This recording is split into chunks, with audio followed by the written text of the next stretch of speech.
Okay. Stream is restarted, bro. Holy shit. That's super annoying. Yo, if the stream is not fixed and I just restarted for no reason, I'm actually gonna get mad. Like, I'm gonna get really mad. Genuinely.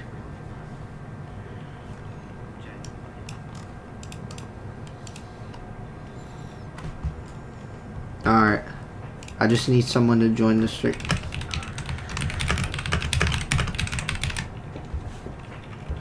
I need someone to join to see if it's fixed.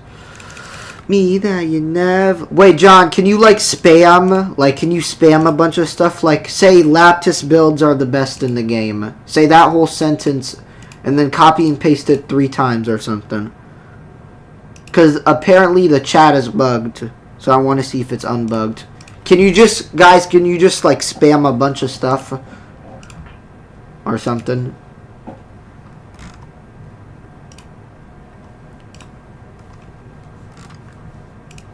Alright, nice. The chat's bugged because nobody's talking. Okay. Yo, bro. Holy shit. Laptis is gay. Laptis is cool. Okay, wait. Does it work? Bro, I can't tell if it's worked because nobody's talking. What's up, Lap? Yo, Ja, can you spam a bunch of stuff, bro? Yo, Milk, does it work? Does it work? Hola, does it work? Ahanyanas. Does it work, bro? Yes or no?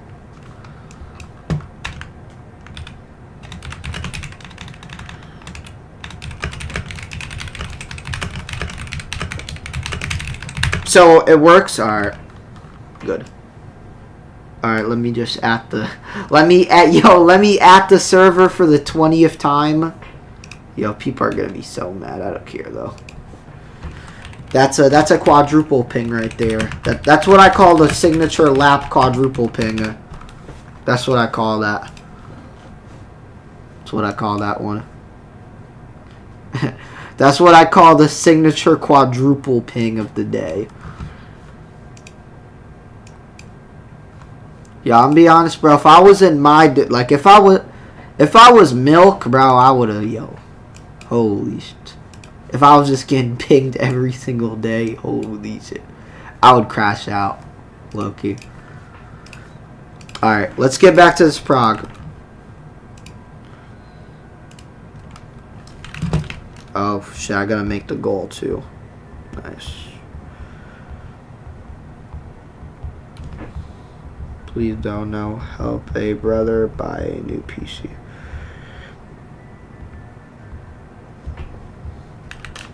Alright.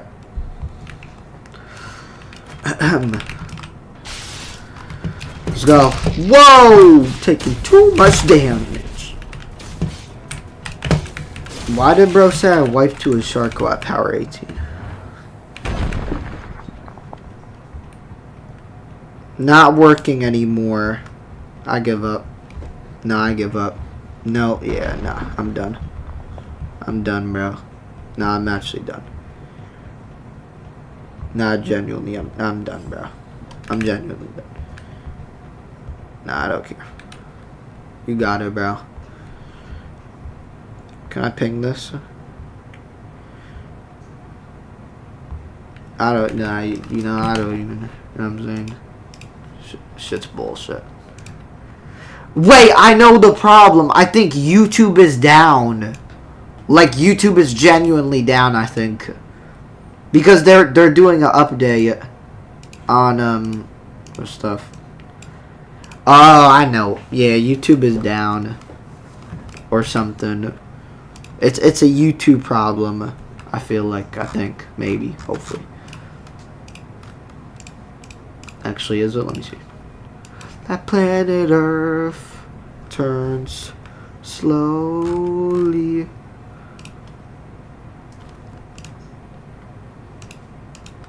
Yeah, it's a goofy problem. I know. Yeah, nice. Alright. Yeah, I'm not even sending the stream in the Discord. I don't care. Need a lock on it. Whew, it's a lot of mobs.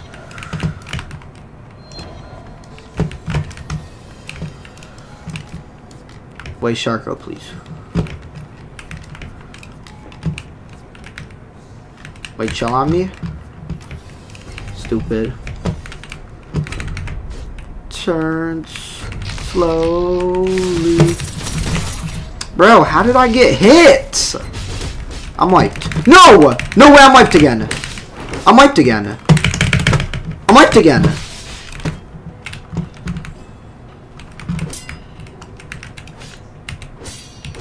I'm wiped again.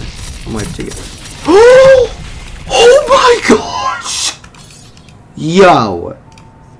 Oh my goodness. Wow. That's a Laptis classic right there. If I were to see one myself. If I were to say so myself, man. A lap classic. Alright. As long as I'm able to finish this build in the next hour and 30, I'm happy.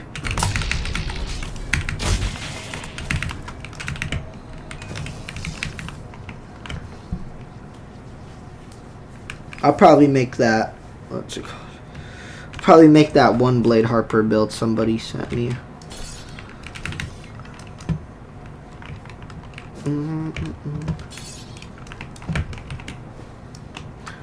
But I can't get over that $10 donation and how it just saved my life multiple times.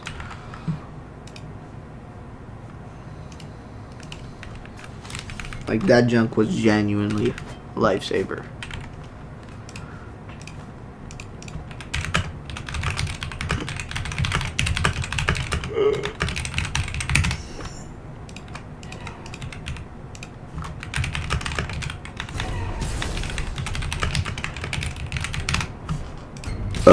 Excuse me.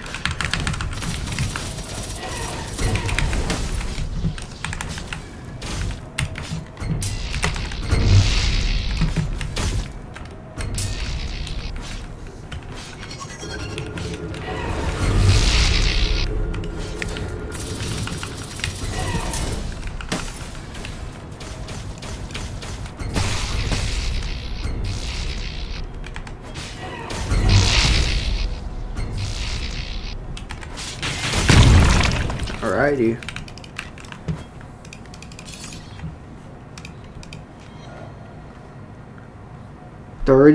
Okay, wow. Holy sh. Okay, so nice. Oh no, no.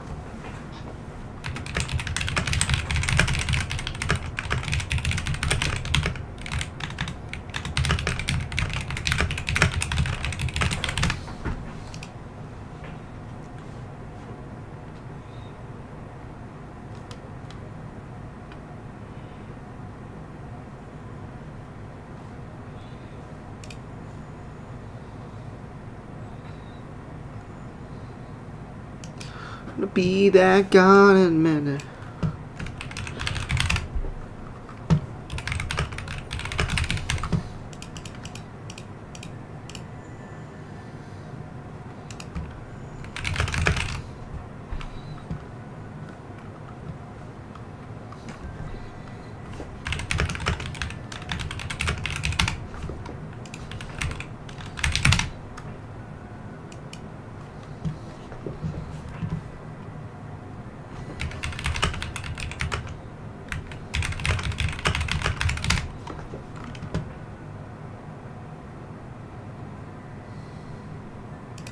Okay.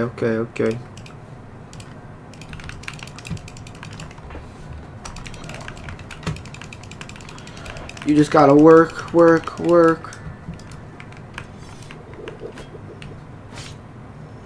Actually, I'm gonna look it up on Google if it's a thing going on. And actually, they probably don't know. Because there's no way this is just me, right? Yeah, I'm gonna go on iShow Speed stream. He's streaming, right? No, but that wouldn't really show it properly because he has so much people in his stream that it wouldn't notice. I'm gonna see anyway.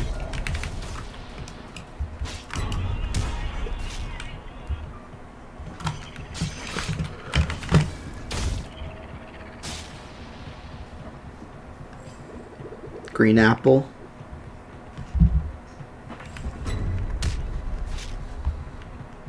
Where's the green apple? Yo, speed.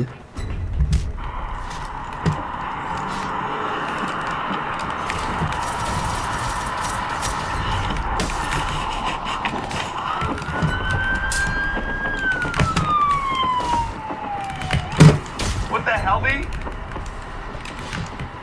What the hell, bro? Bro, what the hell, bro? Toon Shahor, bro. Brain rot, bro.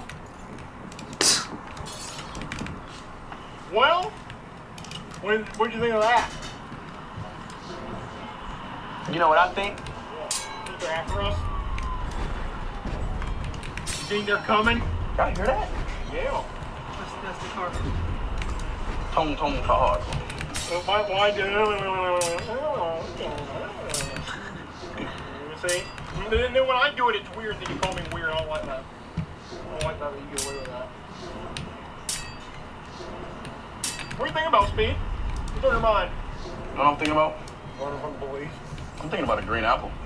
Applesauce! What? I don't know what that means. I'm thinking about a green apple. Holy shit. Okay.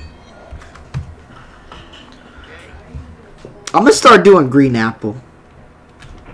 Before I stream green apple. Bro, I need to do that. I need to have a Logan. Now I'm gonna say red apple and then end.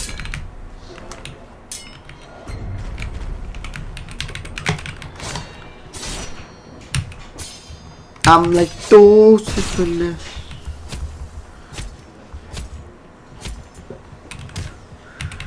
Work.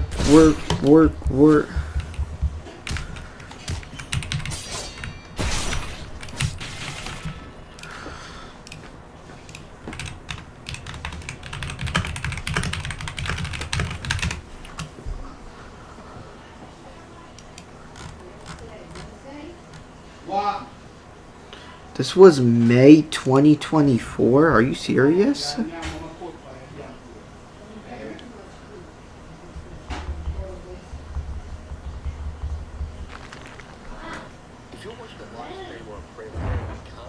$2023. Okay, you know what, bro? You got it. Like, bro, why did the chat broken, dog? Why you gotta do this to me, man?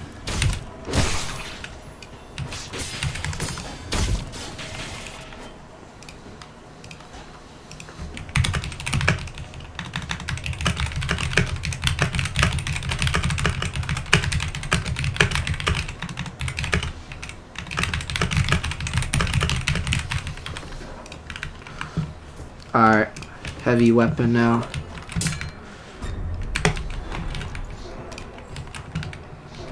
Bro, this new weapon manual is actually so dumb. Like, genuinely. It's so dumb.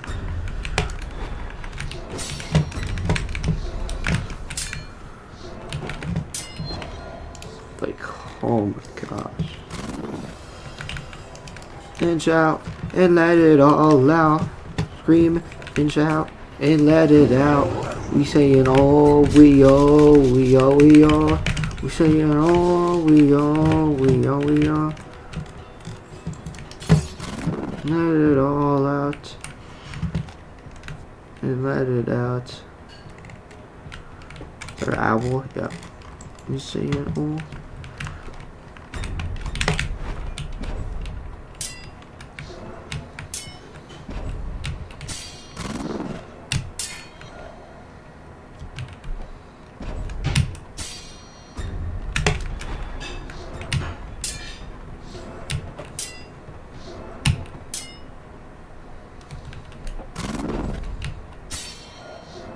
Junk actually trains her shit. See, this is good for beginners. I think this is a good update for beginners.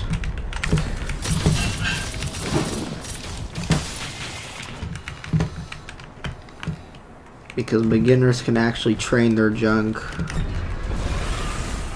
You know what I'm saying?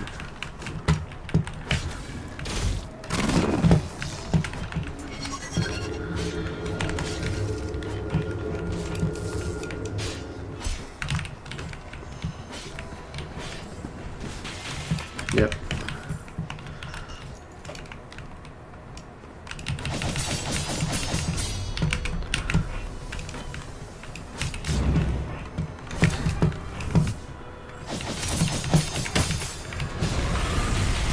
Yep.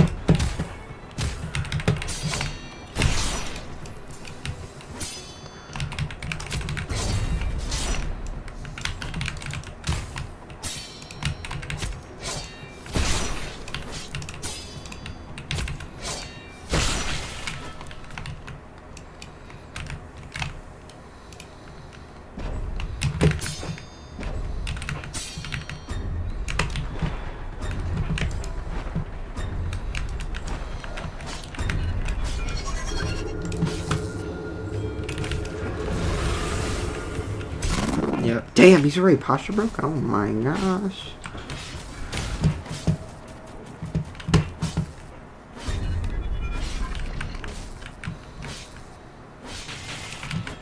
Yeah, I literally could not have wiped this build, bro. I literally used so much Moon's Eye tomes on this build. And I wiped this build way too many times to just, I can't. I had to buy it back. We had to buy it back. W Labano skis. Labano skis. Hey, I'm like.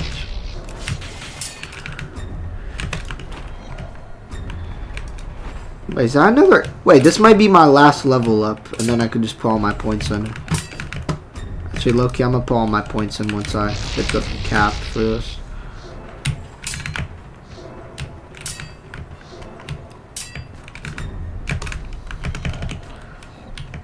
Wait, there's no way this is a level up, right?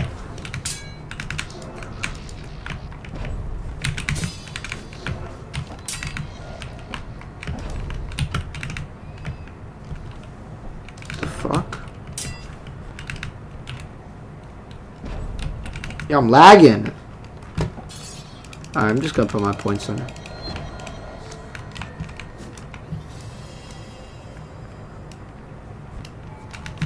Actually, no, I gotta unbound.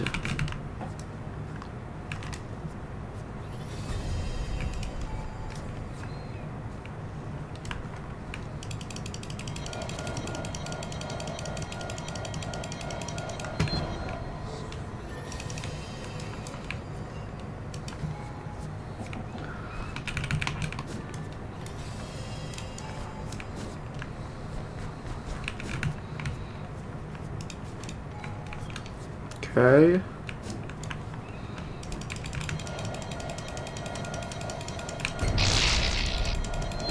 Alright, I'm gonna get 75 and then I'm gonna call it a night.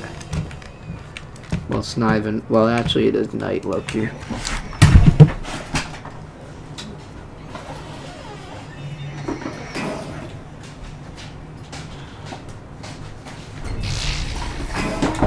Oh, shit. Alright. How's 15 people here? I don't care about viewers, but still. Alright. What am I gonna do right now? I'm gonna go do Chaser and unbound my attunement. That's what I'm gonna do.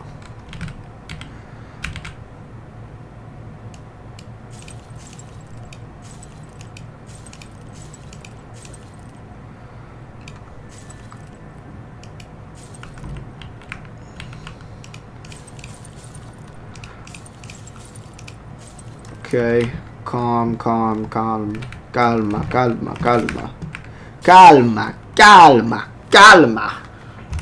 Cristiano.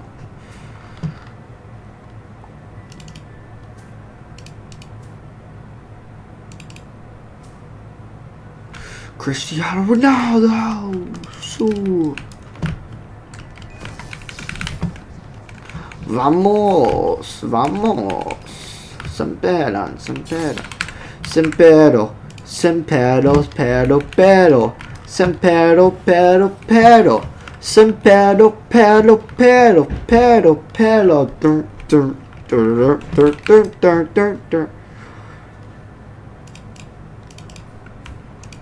Alright.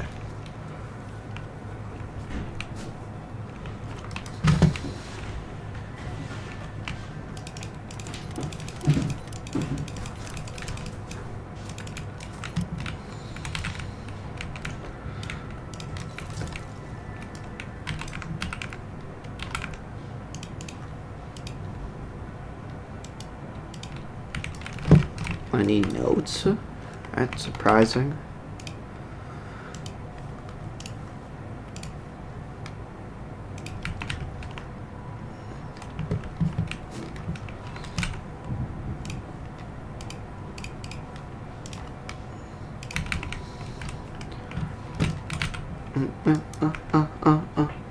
Used to bite my tongue and hold my breath. I sit quietly.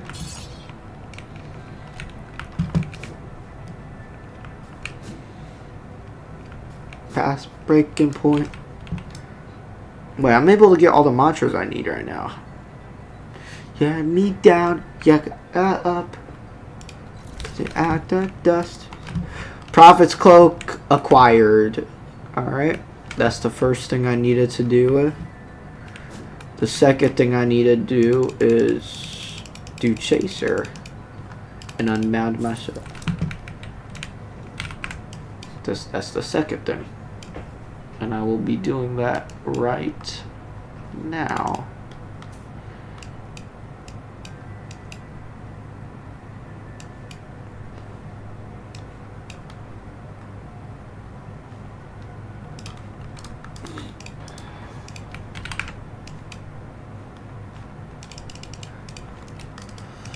Alright.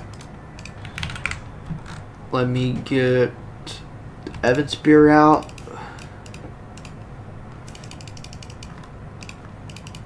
That's not the Evan Spear.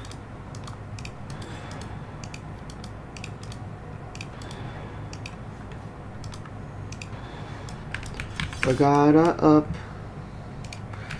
Okay, nice. Let me get my kit on. Well, not my full kit, but half of my kit.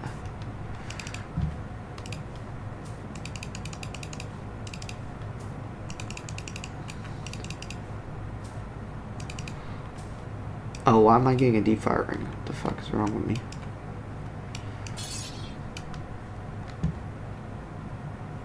That's the only ring I could use. Holy shit. That's genuinely call.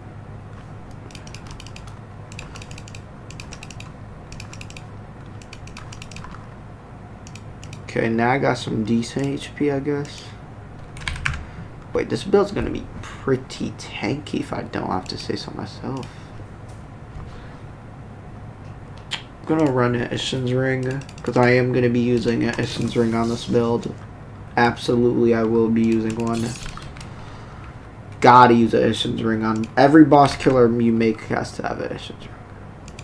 Literally, every single boss killer has to have an Ishin's ring. It's mandatory.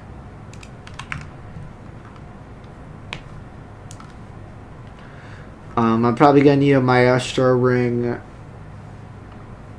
Well, no, not probably. I am gonna need one. Okay.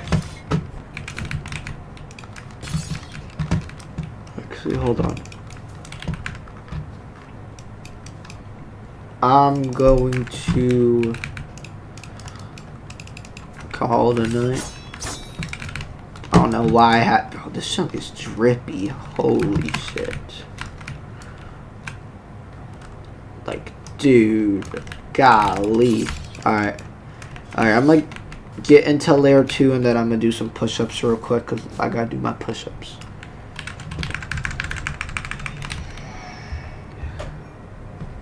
Alright, let me do my push-ups.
Cristiano.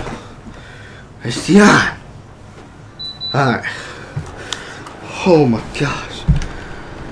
Now some crazy push-ups, bro.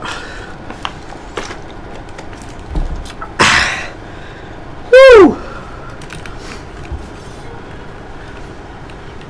Shout out to the people that be working out. Woo! Sheesh, boy.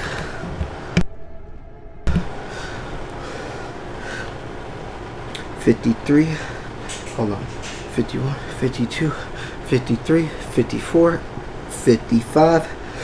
Go all in. 55, 55, 55, 55, 55, 55, 55, 55 infinite. 55!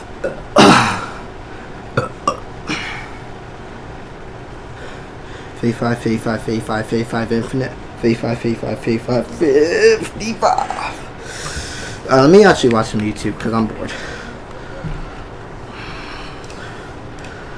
Oh no, this isn't even a stream anymore, low-key. But I guess I'll just keep the stream on because. And breathe. Woo! We survived there. We suffered towards then, bro. Chat. That was crazy. But we're good. Real Madrid, they dealt with business. We're good. We're calm. Despite so many obstacles. Despite so many injuries. Despite everything was made about this game. All the storylines, all the drama about this game. About how important this game is. Whether Madrid can get to the round of 16. Yes, they can. And yes, they did. And yes, Proton VPN is of course sponsoring this video. Liable for thousands. Just be safe. The same way we're safe now. The same way we're safe now. But I want to talk about a lot of things about this game. I want to talk about the performance itself. I want to talk about the first half, the second half, of course, the lineup. I want to talk about everything and about this one specific performance that I want to highlight. That I want to talk about because this man right there needs to get his flowers. Needs to get his recognition. Because if people don't want to do it, if the mainstream don't want to do it, trust me, I will. Trust me, I will. Anyway, Real Madrid play with this 11, a very, very makeshift 11 because we had no Dean Huijsen injured and we have no Mbappe injured. Gonzalo Garcia came on, Raul came on. And I can't lie. The first 15 minutes, bro, I got scared. The first 15 minutes, it was the worst possible start for Real Madrid. It was the worst possible start for Real Madrid. It was an atrocious, awful, horrible start for Real Madrid in that first 15 minutes. We didn't even look phased. We didn't even look like we wanted to play. Bro, how's he move? Oh, my electrifier got off. We didn't even look like this was a crucial game. Win, you go through. Lose, you're out. It felt like the players felt like it was a friendly. Zero intensity, zero press. Players were complacent. We were losing the ball. Players weren't running back for the ball. It felt like the players weren't even up for it. Benfica were the team pressing. They played with intent and they got what they wanted. They created 2 chances within the first 10 minutes. Both chances was missed and they got their goal. Deserved goal, by the way. Deserved goal. Bad positioning, bad understanding, bad awareness by Camavinga, which he did a couple of times, especially in the first half. The man was wide open. Raul tries to clear it. It was nearly an own goal. Chime makes a great reflexes save. Rudiger didn't even mark Rafa Silva. Rafa Silva gets an easy chance. 1-0 Benfica. And the game was tied. Pressure was on. Because Benfica had the momentum. And at that point, I got so scared, I thought it would be 2-0. And at 2-0, that's when you become desperate. That's when you know, shit. And if the fans start whistling, and if the fans get toxic, then bro, you're out from it. But we responded very well, especially crucial timing, straight after the goal. Just killed the momentum from Benfica, and we did it straight away. Great play by Arda Güler on the right-hand side. Nice little cutback by Fede Valverde. Tremeni with a vintage Toni Kroos, classic Toni Kroos. Great finish, great curler outside the box, 1-1. And then, calm. Tremendous celebration was calm as well. We were upset. We went. Let me see the goal. Let me see this goal by Suanemi. First goal. Calma. Suanemi, go! Oh my fucking god. That's a rocket, boy. Oh. God damn, nigga. Okay. I didn't know you had that in you, boy. Did not know you had that in you. You probably went ahead with the first 15 minutes. Alright. Said calm. Just calm. I know you're not happy. I know you're upset. But just calm. Don't worry, we got this. Job's not done. Job's not finished. As Kirby said. Job's not finished. Job's not done. Don't worry, we got this. Cool. The first half though, it still was Benfica. Benfica was still the better team. They created more chances. They had a couple chances. Tiba made 2 big saves, especially one from Rios just outside the box with a great strike, by the way. Great strike in between the legs of, I think, Chimene and Rudiger, and he made an exceptional save. Exceptional reflex and save. Crazy save, by the way. And the first half, man, I mean, if you look at the stats in the first half, the first half, they were the better team. They played with intent. They had a strategy in mind. They knew what they had to do, and they did it perfectly. We went up. Bro, this team is not gonna win the Champions. Holy, this team is not winning, bro. Oh my gosh. Especially the midfield. But I felt like Fede wasn't, like, lost a couple of times. Camavinga lost the ball a couple of times. Chiba was very consistent, made 2 mistakes. And we needed a second half. We needed a strong second half. But it felt like second half was similar fashion. It felt like it was very nervy because Madrid was nervy. Madrid was cautious. They allowed Benfica to come into the final third. They allowed Benfica to spray a couple of passes together. We were very complacent. Vinny lost the ball a couple of times. We were just complacent. We were just not up through. It was only one man, really and truly, just stepping up the midfield, clearing the midfield by himself, which I'll come to in terms of player performances. But we needed something. We needed a goal just to calm us down. We needed that second goal just for us to breathe. And we managed to get it despite a lot of pressure from Benfica, couple chances from Pavlovides, a strike which just went by, player collisions, one going against each other. Raul got injured. Raul got massive head collision, concussion. Alaba came in. I got nervous. I got scared. But we got the goal that we wanted, that we needed. Vinicius Junior, Fede in the middle of the park. Great to fight, great to win the ball. Great pass to Vinny. Vinny 1v1. Otamendi's running. Whilst he's running, he's showing his World Cup trophy. Like, bro, don't look at me. I won the World Cup. He's trying to like my brother Messi won it, not you. Messi won the World Cup. I don't know what you did in the World Cup. Messi won it. He tries to show the World Cup. Vinny said, "Don't worry, brother. I'm gonna win the World Cup in the next couple of months." Vinny, yeah, okay. Great finish, composed finish, nice little curler, 2-1, and the game was. Come on, bro. Come on. Are you serious?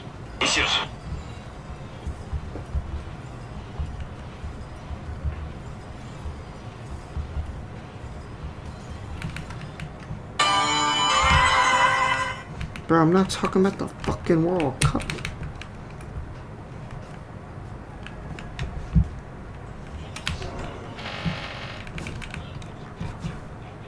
Oh shoot, cause Mbappe just is the GOAT.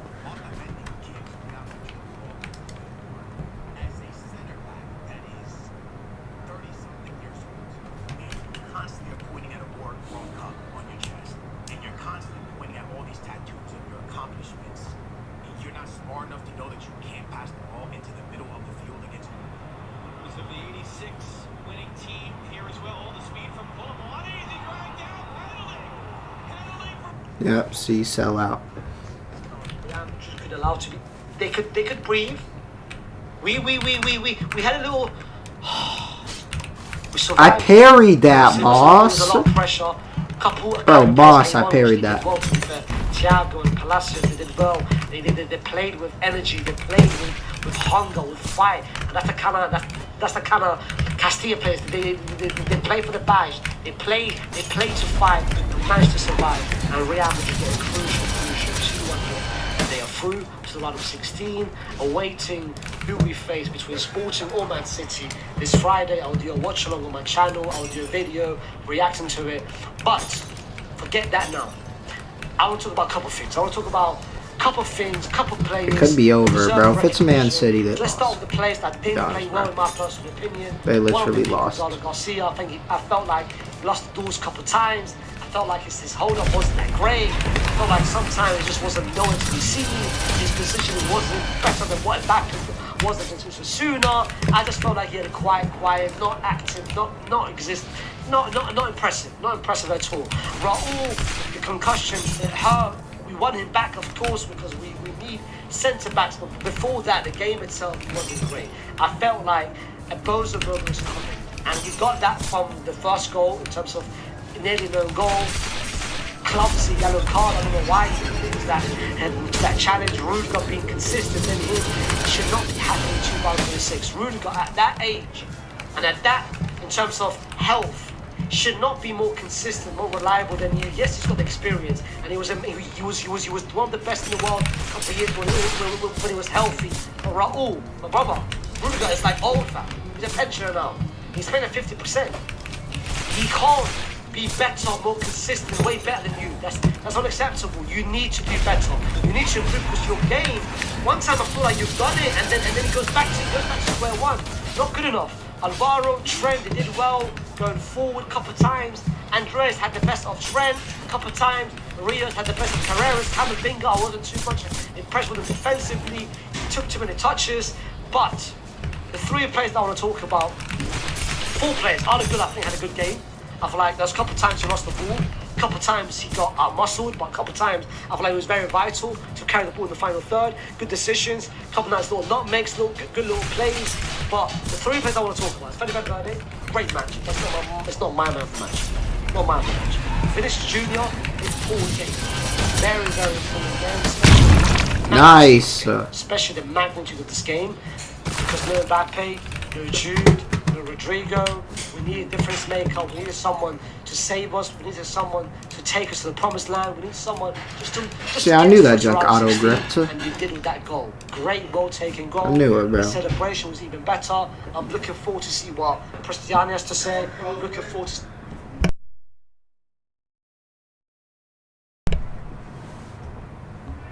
what Jose's got to say about the celebration. I love the fact that you were adamant, you stuck to it, you doubled down twice. I was flaming for great celebration, but the one man I want to talk about, the one man that we need to talk about, the one man that we need to give recognition to, we need to give flowers to, because the mainstream media is not doing it.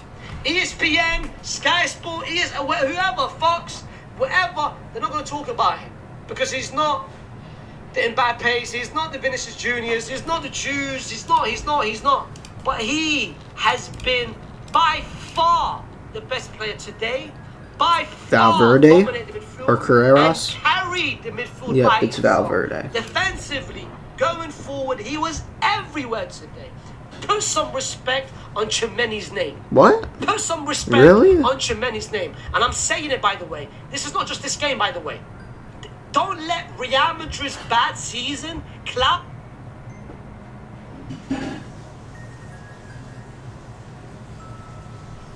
your judgment about how good or how bad some of the players were. Some players has been bad, which I'm not denying.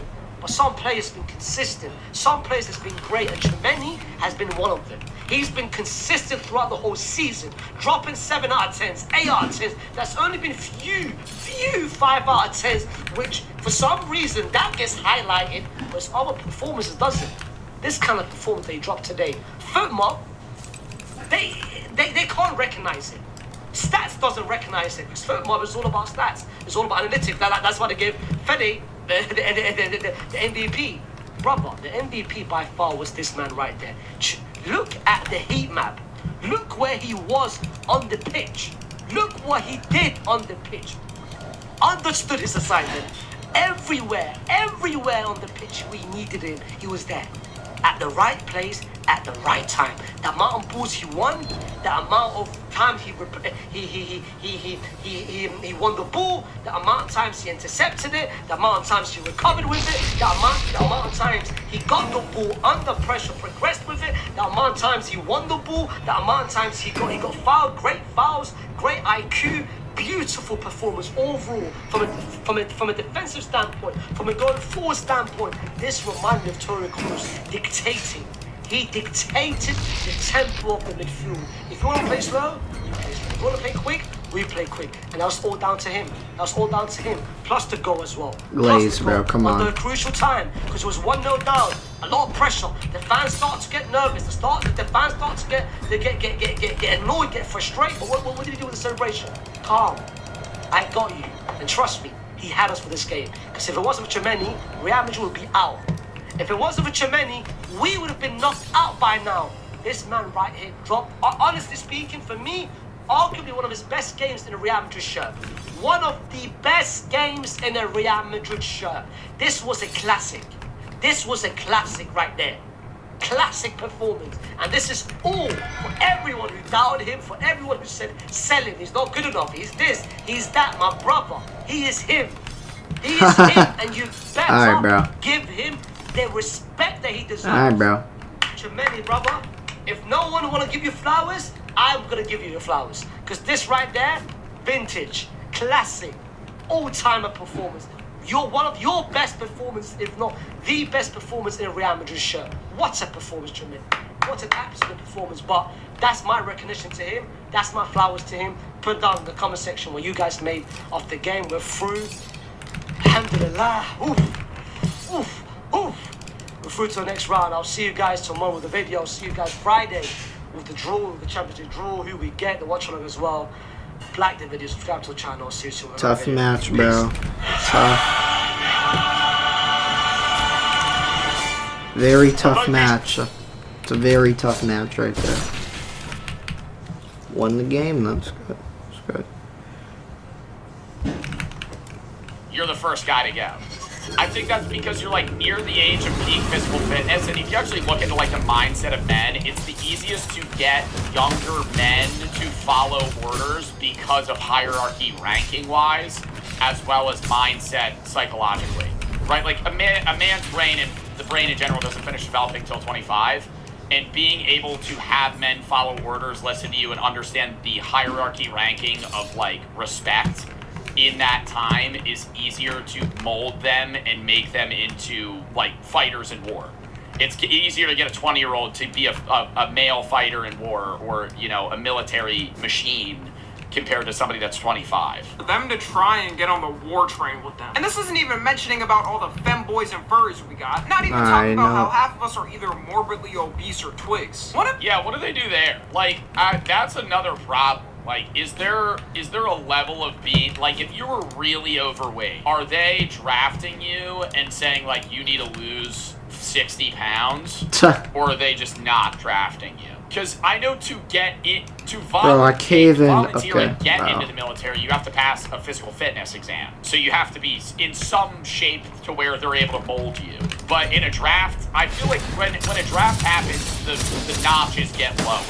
Right, it's like we let more people in because we need, you know, infantry or people in the Navy and stuff like that. The main reasons I think war wouldn't work with Gen Z is because the propaganda age of them. It's a disability.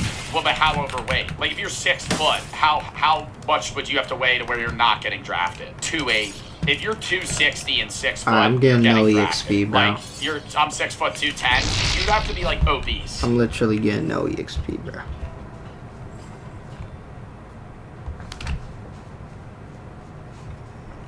Yeah, I'm gonna just go get Bladeharper, actually.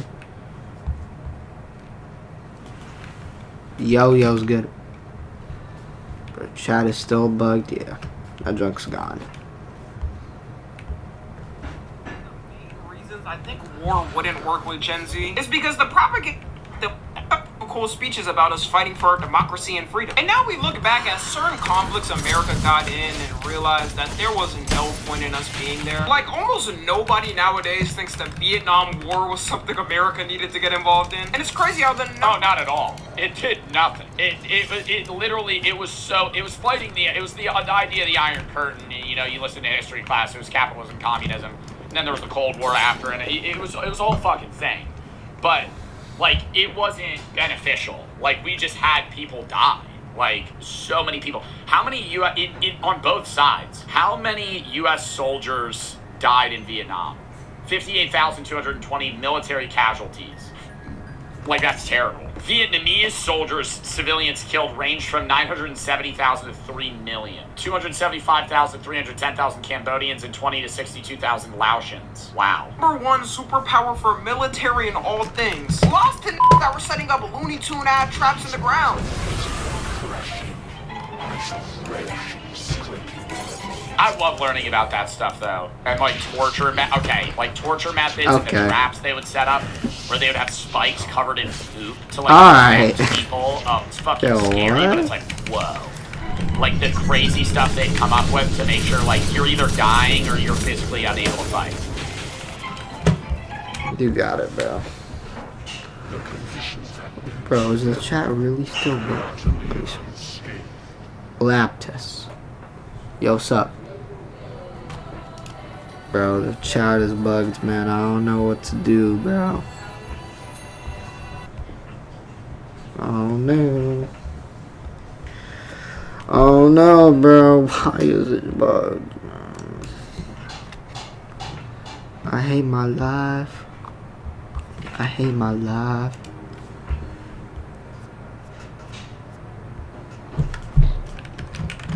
This is gonna be the best day of my life. My life. Ooh, ooh, ooh. Alright, I'm gonna go get Dawn Walker real quick. Cause, why not? Why not? But hold on, low-key.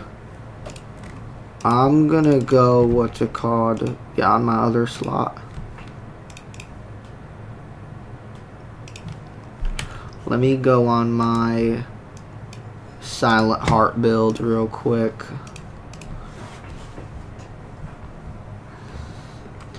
Because I do want to do something.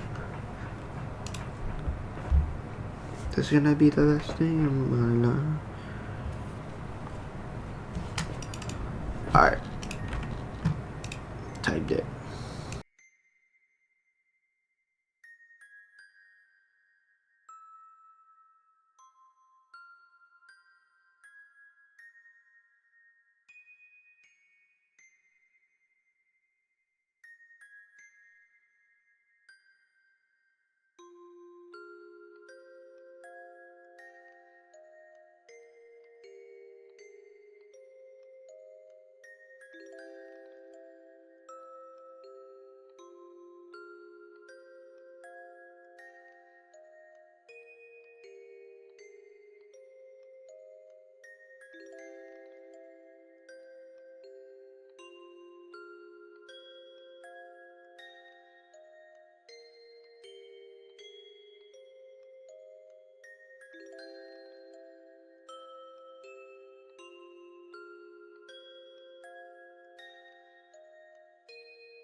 Alright.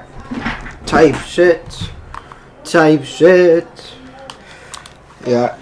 I had to go AFK real quick. Eat some spaghetti. Oh my gosh, my stomach is so big right now. Oh my huge. I do need to do some more push-ups though. How much did I do already? I did 49, 49, 47, 48, 49, 50, 51, 52, 53, 54. And we also got a great example of how Bodo Glimt wanted to defend against Kivu's 3-5-2. And for a lot of this game, it completely limited all of their attacking Wait, options. hold on. Let me see something real quick.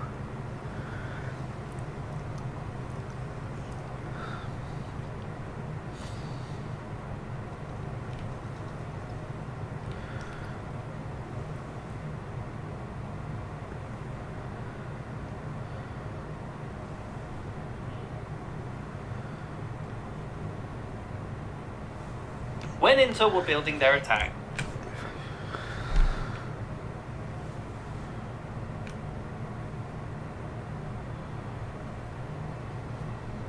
Bodo Glimt set up in a 4-4-2, but they were quick to adjust and close down the player in possession.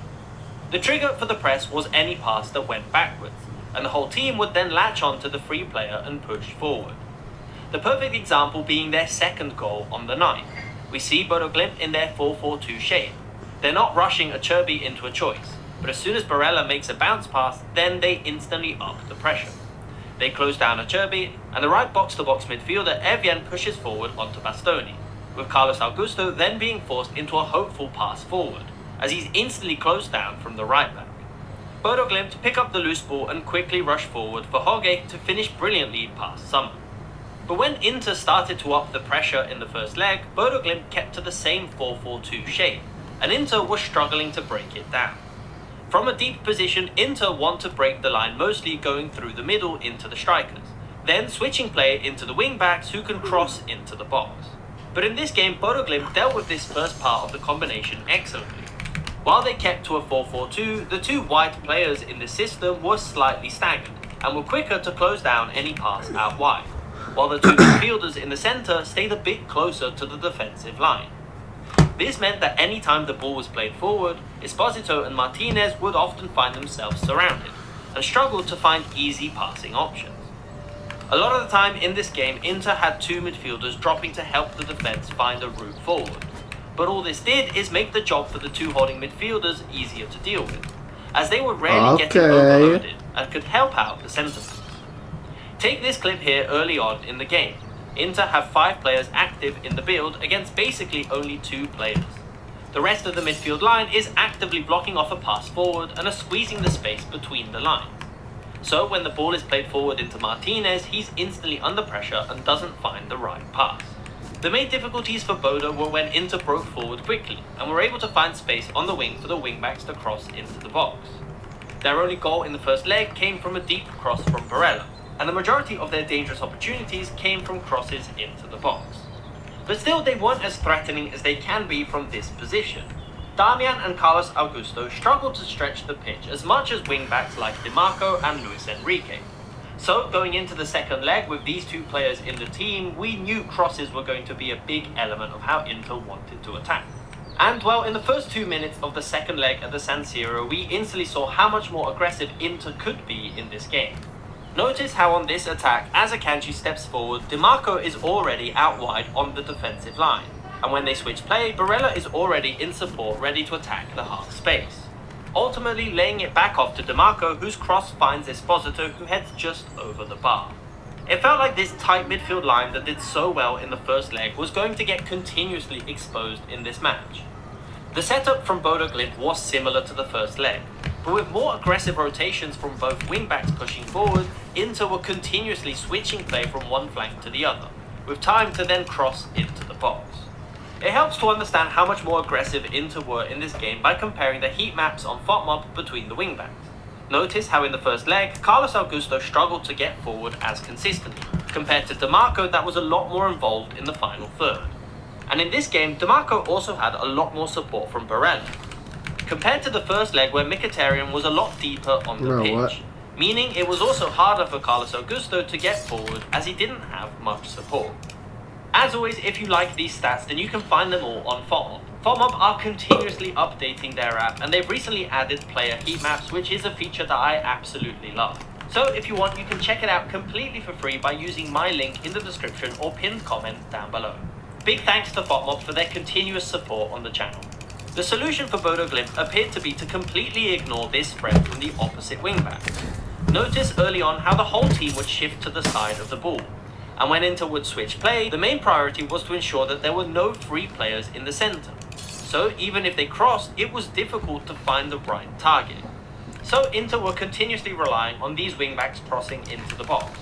But as the game progressed, it started to become apparent that this was the only solution they had going forward, and there wasn't really much of a plan B. So as long as the midfielders could cover any central pass into the strikers, and the centre-backs could not get outnumbered on the crosses, then Bodo Glimt didn't have too much to deal with.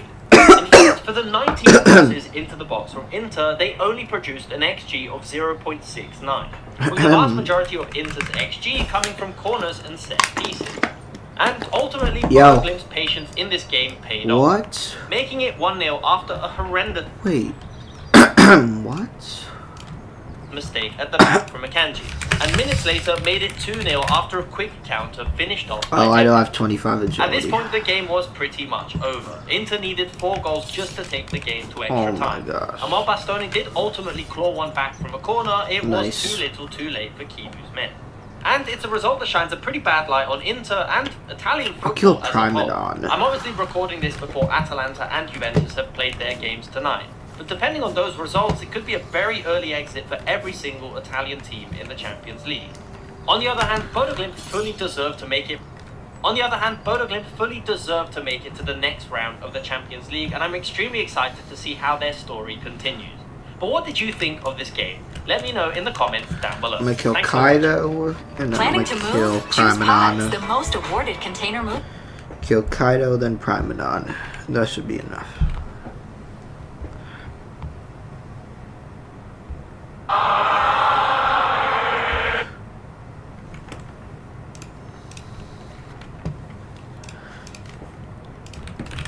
We do have plenty to discuss from the weekend's action.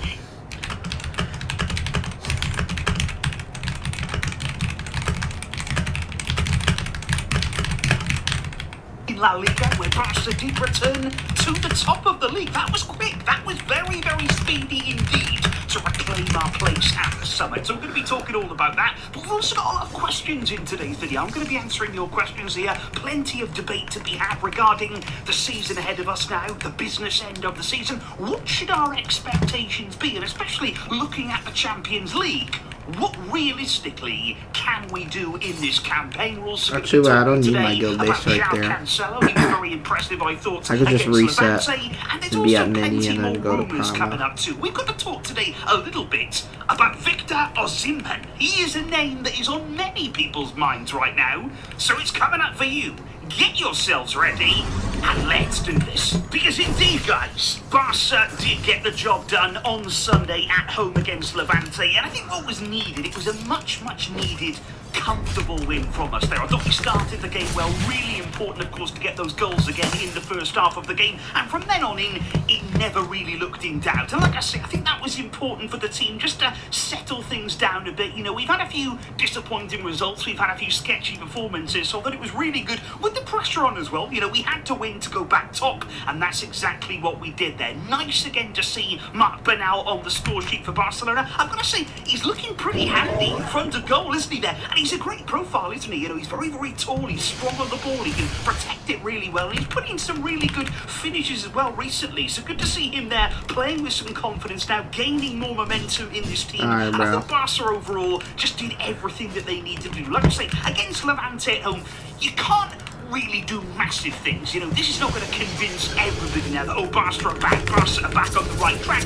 But we did what was necessary. It was an important step in the title race, because obviously the day before, Real Madrid massively slipped up. It was a really shock defeat, it was, against Osasuna. I think Raul Asensio, he is still sliding into this week. We should actually probably go and check if he's come to a halt yet. But yeah, Real Madrid, they were in real trouble, conceding at the end. The other incredible thing about this game was that they conceded a penalty. A penalty was given against Real Madrid. And yeah, they lost. So we are back on top, very speedy, to reclaim our place, like I say. That was exactly what we needed to do.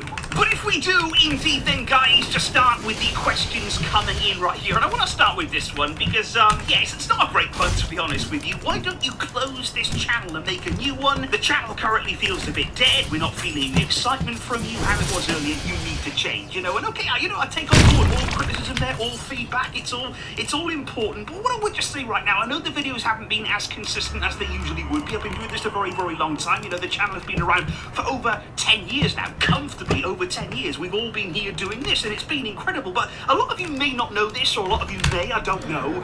But obviously when I started YouTube, I was balancing my time there with another job. Then as time went on, I was able to allocate more and more time to YouTube, and that was fantastic.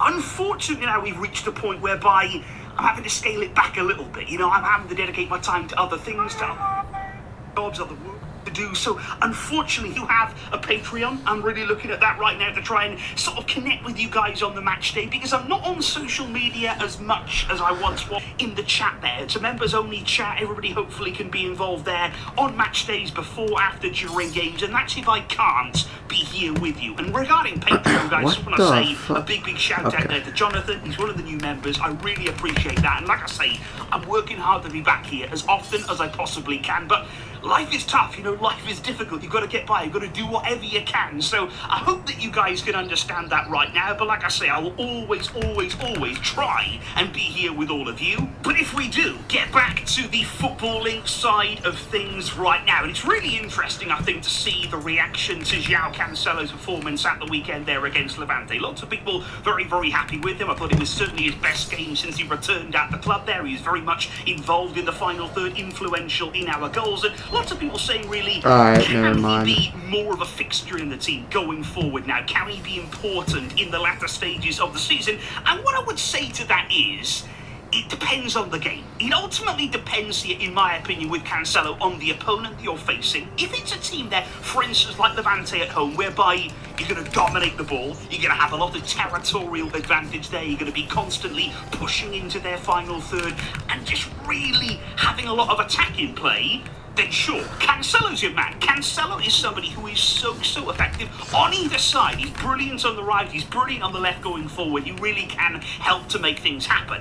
Where I would struggle with Cancelo is if you've got to do a lot of defending. Now, admittedly, in a Hansi Flick system, you're not always defending anyway, even against the best teams, but I do think when there's bigger challenges here, I'm talking about Champions League games, I'm talking about teams here who have more of a threat in behind you in the wider areas, then Cancelo would start to struggle a little bit more. So I think he can be useful, we can use him, we can try and get the best out of him, and also, mainly what I hope that he can do is push Alejandro Balde. You know, that's something, in my opinion, right now, that we need to see there. I think Balde's a great player. I think he's got huge potential. But I think he needs pushing right now. I think he needs somebody there over his shoulder just saying, look, I'm here as well. You know, I can play. I could be involved in this team. You're not a guaranteed starter. You just can't put in average performances and expect to stay in a Barcelona team. I want Balde to be pushed, and the same could easily be said there for Koundé as well right now. We need good competition. That's why Cancelo's performance at the weekend, it was a good thing. It was a positive. Hansi Flick was very impressed with it. We can use him as the season goes on, but we've got to pick our moments. But indeed, guys, speaking right now about our defensive line at Barca, I've got a great question here coming in from Pritam. Do you think we are missing not just Inigo Martinez's presence in defence, but are we also missing his leadership right now? And I think it's interesting with Inigo, because obviously we've spoken about him right the way through the season. At the start of the season, don't forget, in the summer, when he left, every single Barca fan, we knew we'd miss him. You know, we absolutely knew, okay, we've lost one of our most important defensive players. He's gone for nothing, and we haven't replaced him. You know, immediately, even before the season started, we knew we were going to be in trouble. And I think we have missed his presence. We have missed his organisation in terms of that high line. He was so good at playing it, and he was so good at organising it. I think you've also got to understand here what his absence has done for Pau Cubarsí. I think Cubarsí has missed having somebody alongside him. As such a young defender that he is, with that experience, with that know-how, and with that understanding of, okay, this is how we play. In my opinion, Inigo was the organiser for Hansi Flick on the field. He was carrying out the orders absolutely perfectly. And what we've also lacked as well, you know, without him, you can't forget this either, distribution from the back. That's something that hasn't really been mentioned as much as the defensive work that he did, but he was so good there at stepping out of that back line, moving into midfield, playing phenomenal cross-field passes as well. Yamal has lacked that. Rafinha in behind as well. He was picked out by Inigo Martinez, so I think we lost so much in the summer. We haven't replaced that, and that is, it has been all season long, a problem for Barca and Flick. Which I think brings us perfectly on then to another fantastic question here. This one coming in from Aaron. What is the biggest issue here? Is it Hansi Flick's lack of willingness to evolve his tactics and adapt there? Or is it the lack of backing from the board? Now, both. In my opinion, in modern football, if you are not backed, you fail. You know, you will fall down and down and down the pecking order. That is the reality, because I think we all like to believe, okay, you know, you can't buy success, you can't buy your way into football and sort of make things happen with money. The reality is in the modern game, if you are not backed, if you do not put money into your team, if you do not invest, you will fall behind. And in my opinion, when you compare Hansi Flick, what he's had to work with in terms here of the budgets at Barcelona, compare that to other top clubs in the world of football, it is night and day. We have spent nowhere near enough. And of course, it's not all about money. You know, just because you spend it doesn't guarantee you success. But I look at Hansi Flick's system, I look at the way that he wants to play. You need specialists for that kind of system, for those kinds of tactics there. And I just think, okay, when Flick first arrived, you could understand that, okay, he's got to deal with what he's got. He came in and he said, look, I'm going to work with the players that I have. I'm going to get the best out of them. But I just think then, after last season, when you saw what he could do with that team, he did get the best out of them. He did raise the level of nearly every single player. I think then he had credit in the bank. Then you say, okay, he has earned a summer of trust from us. He has earned some serious backing to then follow up that season. And that's where I think things went wrong for us. We did not back him in the summer. That was the moment there to build upon what he started, build upon that Champions League run, evolve the team, evolve the tactics too. We didn't bring in the specialist that I think he needs for this system right here. So that is what I think as well. This summer is going to be crucial here. We've got elections going on right now. We believe that Flick, of course, will continue at the club. We believe that Laporta will be back in charge again. It's going to be a big summer for the club in terms of moving forward, in terms of backing the coach, because this system, it requires special attention. It requires a lot of trust from within towards Flick, towards the players. And this summer, it's going to be massive. Which is very interesting, because then we talk about expectations. Then we talk about, okay, looking at the season that we're in now, firstly, what would you call a successful season? That is a great question right there. We're going to answer that right now. And another one, do you feel that we can compete in the Champions League this year, especially with the back line, or should we settle for domestic glory and accept that we're not ready yet in the Champions League? And okay, first of all, what we have to say is, you know, we're Barca. The line that you will always hear from the club is, you know, we're always going to try and win. We've always got that mentality that, okay, we're going to target every competition that we're in, every trophy, we're going to try and get it. We're not going to throw the towel in, because as I've always said with the Champions League, you never know. You know, with the way the draw works out, with the way that some teams can get knocked out early, you just don't know what's going to happen. It's a knockout competition. You don't always have to be the very, very best team to win it. You've got to pick your moments. You've got to arrive in the big moments, and you can go all of the way. But in my opinion, should we expect to win it this season? If we're being realistic, as of this moment, we have to say no. You know, you look again around the teams, you know, around the world of football, I think there's some inconsistency there right now. I mean, you look at PSG, they're the reigning champions, but they've been very inconsistent this season. Of course, Real Madrid, we know how inconsistent they have been. Even Arsenal right now, you know, they're wavering. Man City appear to be getting a bit stronger. Of course, the Italian teams are really, really struggling in Europe right now.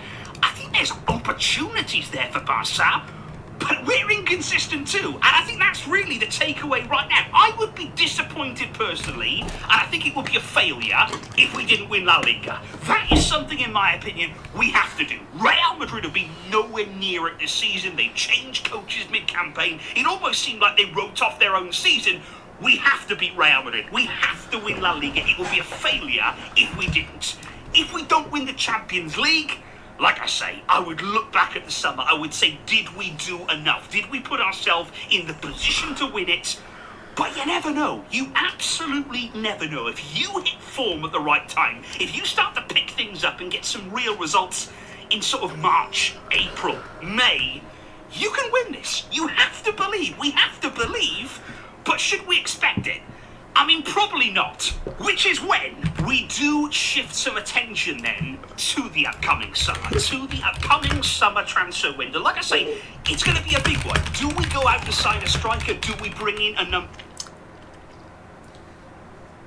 9, or do we stick with what we have? You know, Ferran, Lewandowski, we don't know what the club is going to do yet. We've heard rumours surrounding Julian Alvarez. I spoke recently about my thoughts on him. The expense of that signing would be absolutely through the roof. And again, is he the right profile? Is he the right fit for what we're looking for right now? And I understand why so many of you guys keep saying the name Victor Osimhen. You know, this guy, he's out there, he's 27 years old, he is in his absolute prime, and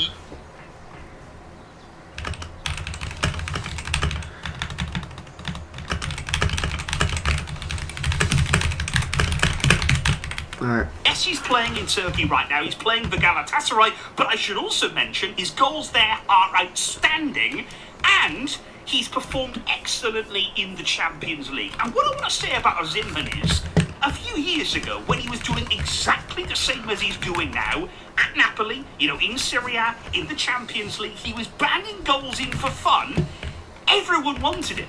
Everybody there was talking about a player who could be the next big thing as the number 9, who was a phenomenal finisher, who had a brilliant profile. You know, he's strong, he's quick, he's fantastic there in behind. He's somebody who really does know where to be in terms of getting goals and delivering on the big occasion. And then it seemed like overnight, you know, everything fell apart at Napoli. They ended up wanting way too much money for him. Internally there at Napoli, everything all went wrong. And then all of a sudden, he's in Turkey.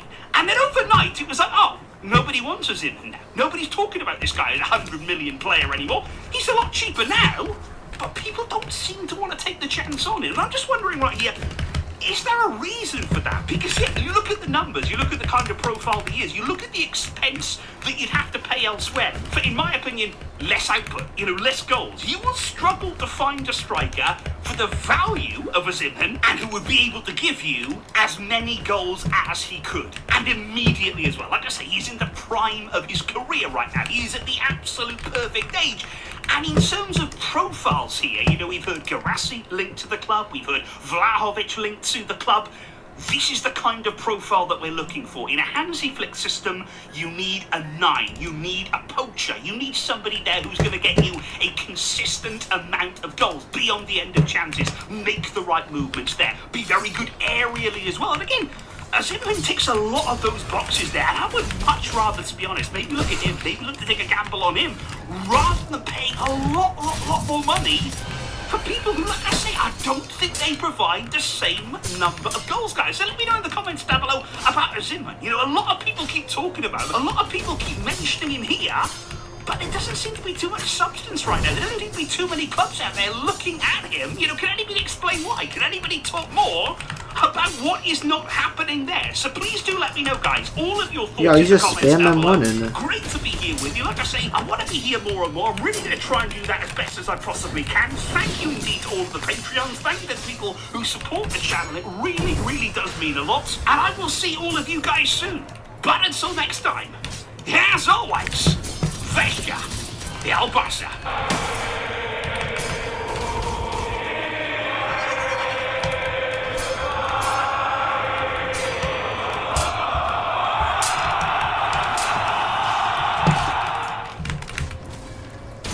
Why would Pep, after 10 years of building the most possession-dominant side in Premier League history, sign a goalkeeper who can't pass? Paris dropped Donnarumma 1 month after he won them the Champions League. 6 months later, he makes a save that keeps City's season alive. That save is the least important part of this story. When Pep arrived at City, the first thing he did was send a club legend out on loan. He brought in Claudio Bravo.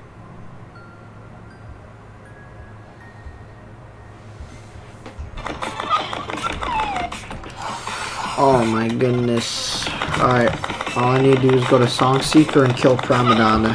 I want to start this video off because nothing else matters right now.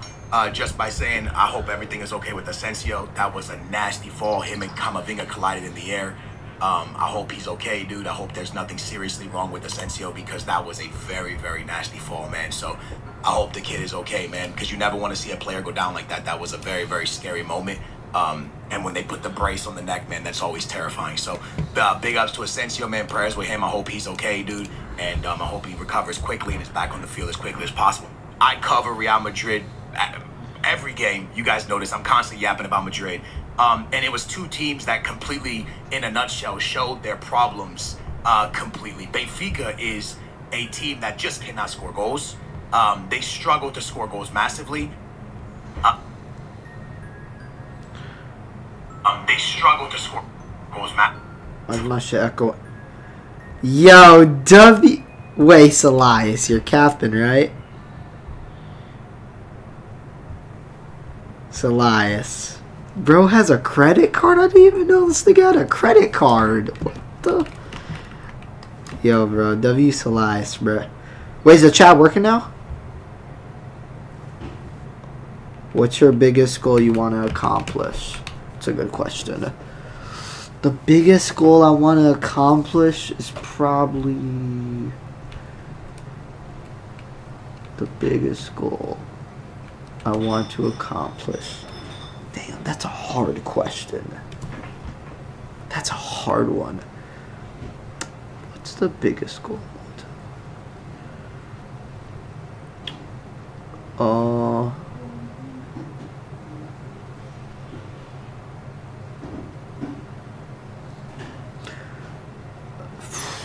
Bro, I can't even answer that. Live life, bro. That's my answer. Live life. I just want to live my life, man.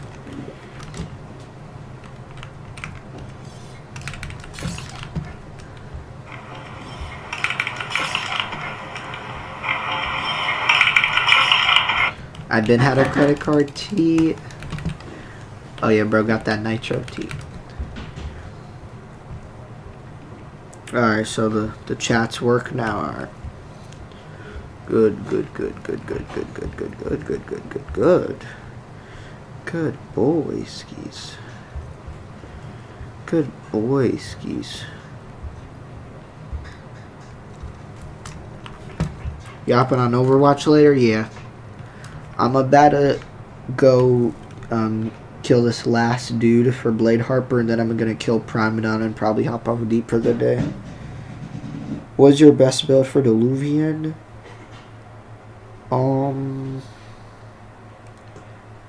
Best build for Diluvian? Diluvius V3. Leptis, do your new PC or graphics look way better? No, I just changed up a couple settings. I'm gonna catch you. Have a blessed day, man. You too, Solias. Love you, my brother. Alright, let me go to Song Seeker. W Solias. W Solias.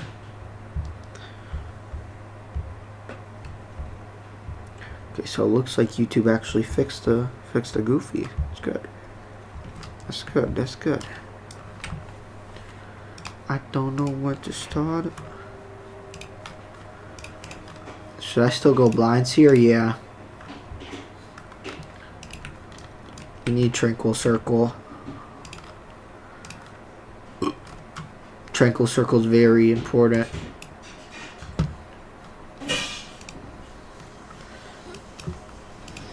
Bro, this African Luminant guy is gonna get me mad, bro.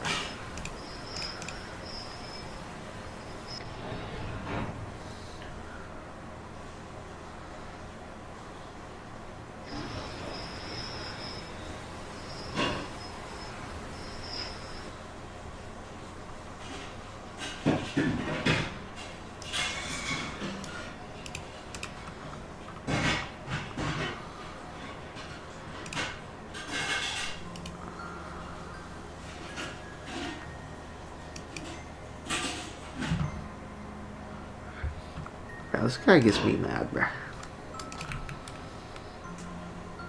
Ew, what is this girl eating?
Just dance, be okay.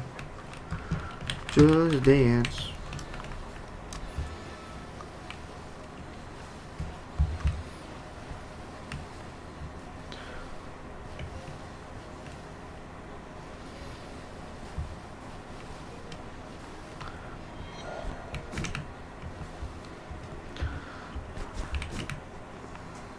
Oh, okay, let me get my alt account up. Actually, no, I don't need it. And building it brick by brick. Building what? Is reinforced animation slower? It is. Yeah, they nerfed it. It's trash now. Wait, can it get cancelled? I don't think it can, but if it can, cooked.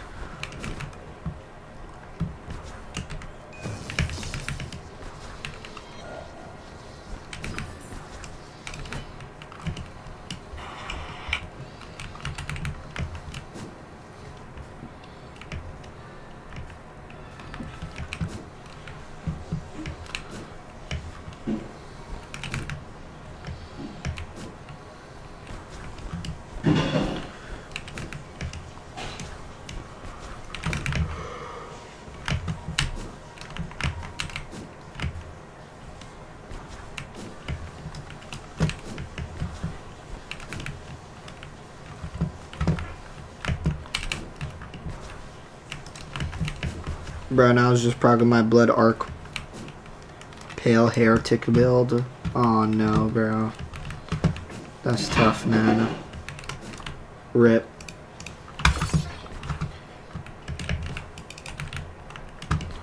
Well, I mean, it's not that big of a deal. You could just use something else instead of reinforce.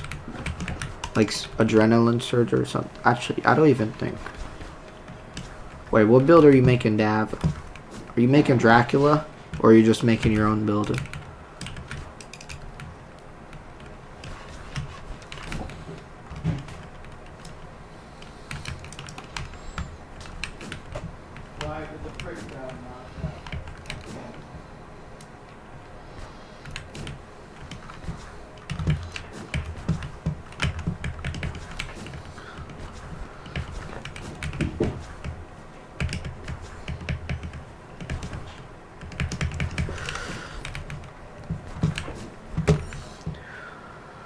I'm muted.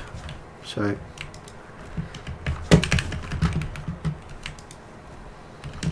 Yeah, I just got no cooldown.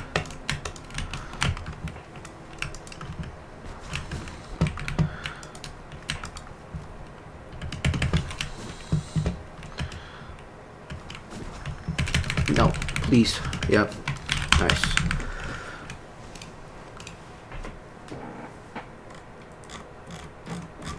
Oh my gosh, my lower back hurts so bad.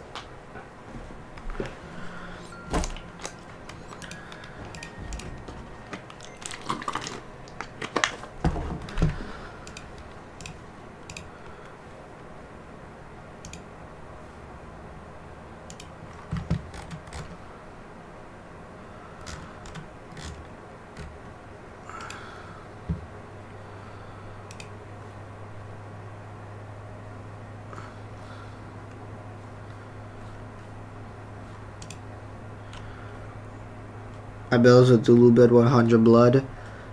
Okay, you want to wipe that build. I'm going to tell you right now, you want to wipe that build you're making. You do not want to go Blood Rend with Diluvian. It's very bad. I would wipe that build if I was you right now. Blood and Diluvian is not a good... That's not good.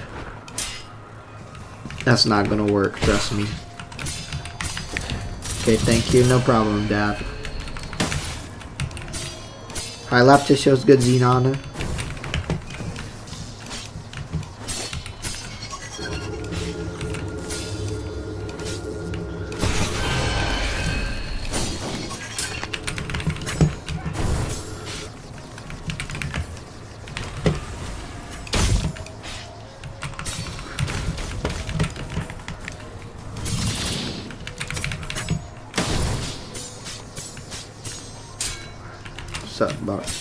Sub Xenon though.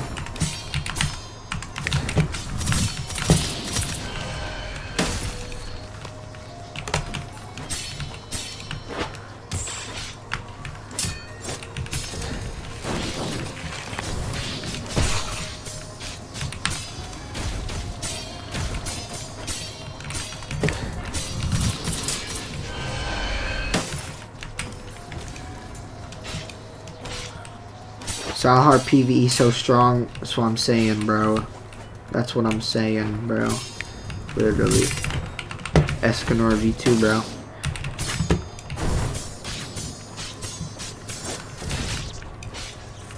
Yo, my bad, die or what? Yo, I'm dead. Die, bro. How's he not? Yeah, you're joking, right?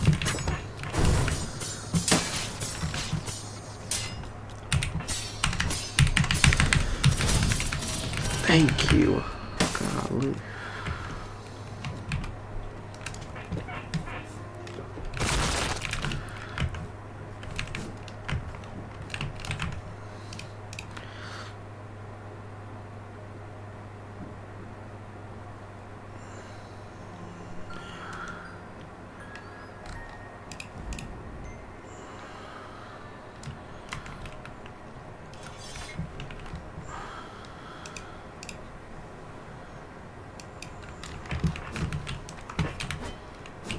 Alright, where do I need to go now? Oh yeah, I need to kill Promadon.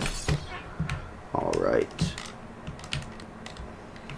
Kill Promadon and then the build will be maxed out. Oh, wait. The build is maxed out. Alrighty.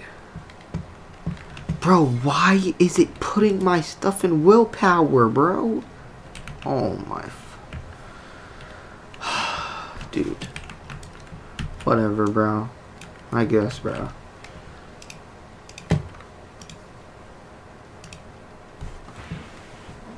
I just messed up the build by a little bit. It's okay though. Bro, the auto willpower gain needs to be fixed, bro. It's actually so annoying. Genuinely.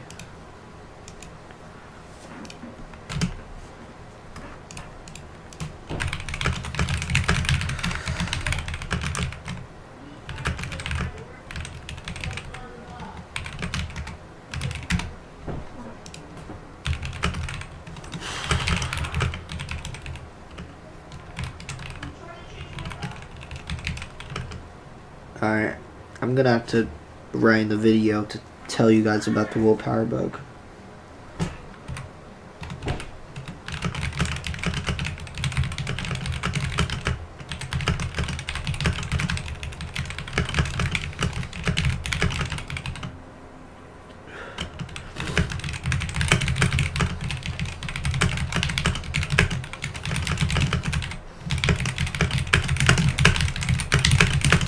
Alright.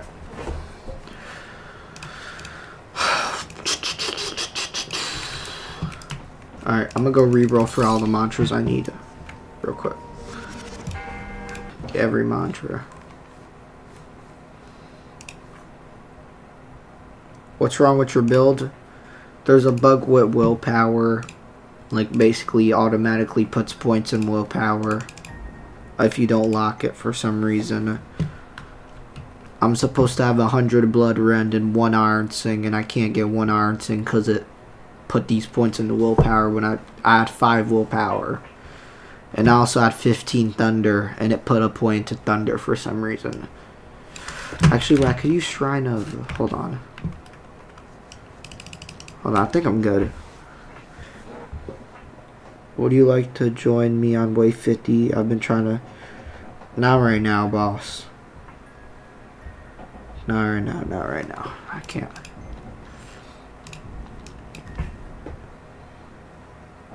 Sorry, bro.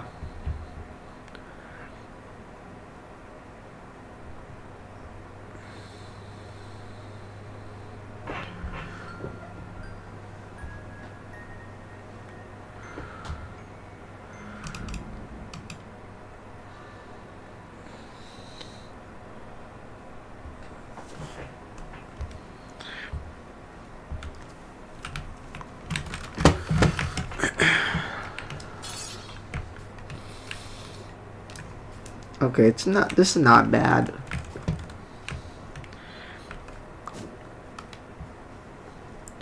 I could pull it out, but it's not gonna completely fix the build. It's okay though. The build will just be worse by like a teensy bit, but that still gets me mad. It's okay though.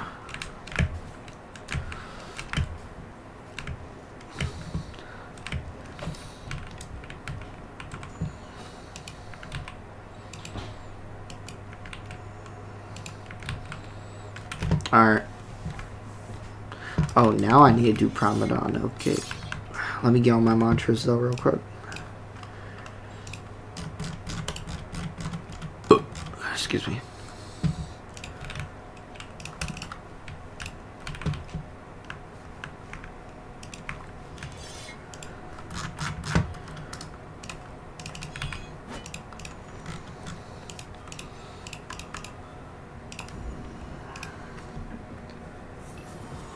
Nice.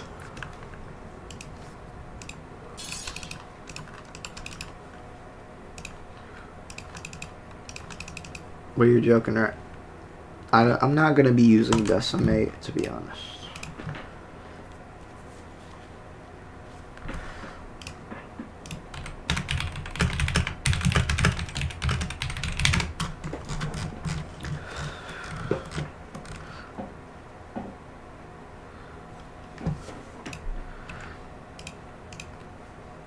Yo, is this guy slow? I'm not going Blood Curdle. Blood Curdle's not good. The heck is he talking about?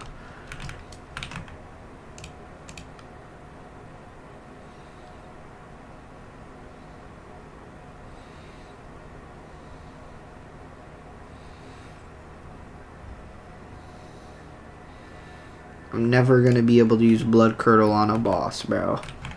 Junk has too much wind up. What's he talking about? I'll get Ice Flock.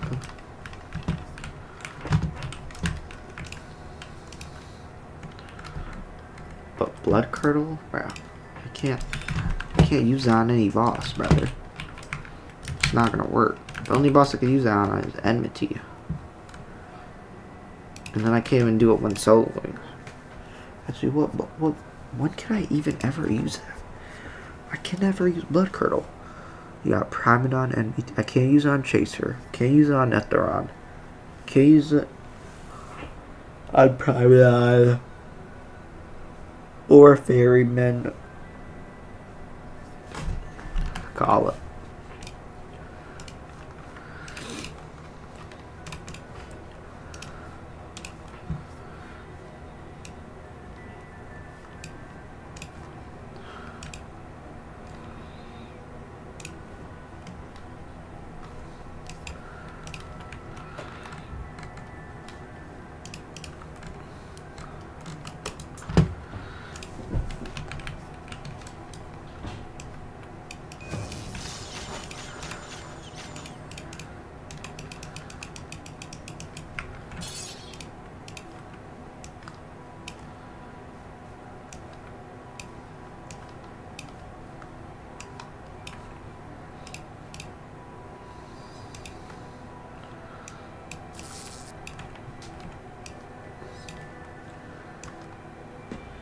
Bro, my PV wiped? How?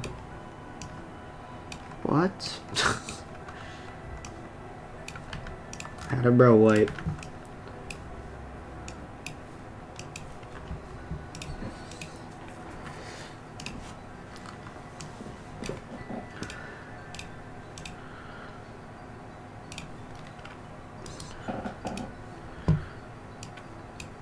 Same, bro. I wiped too high, Lord here, bro. Sorry, you're cooked, bro. How y'all be dying? Oh, I can be talking because I have the private server, but still.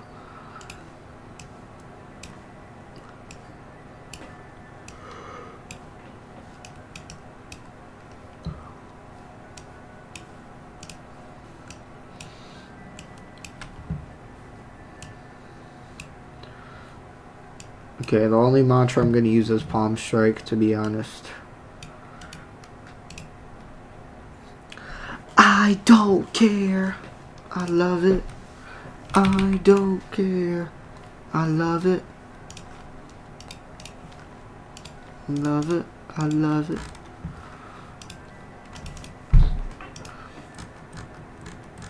Was I going to get ice cubes? I think I was going to get ice cubes. Low key.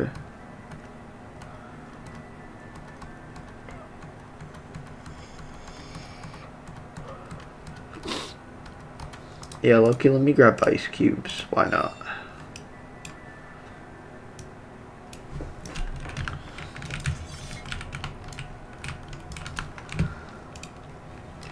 Could be useful.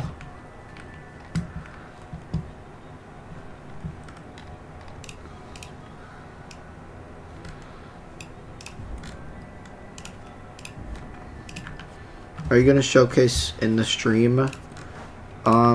Probably not, to be honest with you. I'm probably not even gonna finish the build this stream. I've already been streaming for 3 hours, so this is usually when I end. I'm about to end actually in a little bit. After I reroll a couple talents.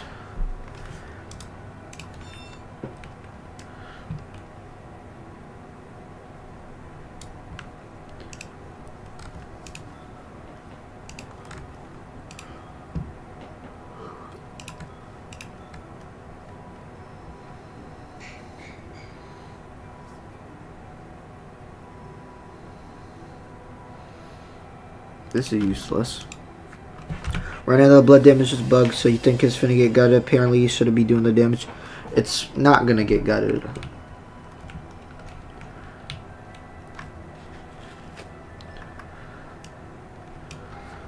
I could be like the cool kids. It's not gonna get gutted, brother. It might get nerfed, but not gutted. And even if it does, I don't really care, because this build does not rely on that.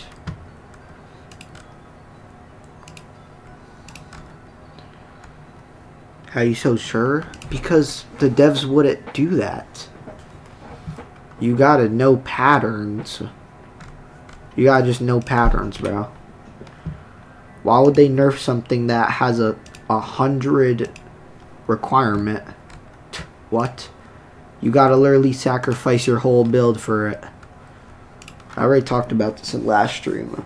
I don't feel like talking about it again though.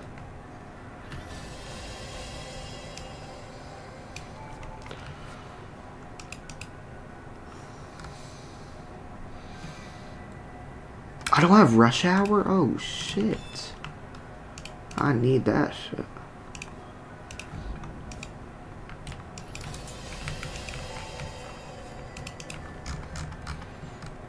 What else do I need? Oh my gosh, bro. I need so much talents, man. Wait, actually, no, I don't. I only need rare talents.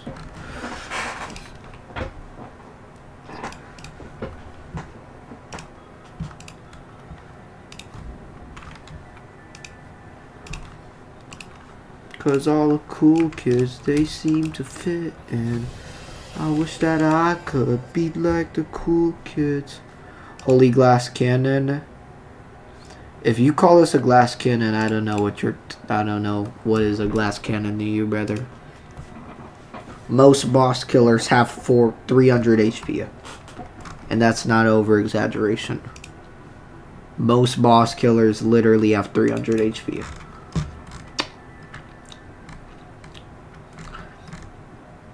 This is very tanky for a boss killer. I actually don't know how I have so much HP, to be honest.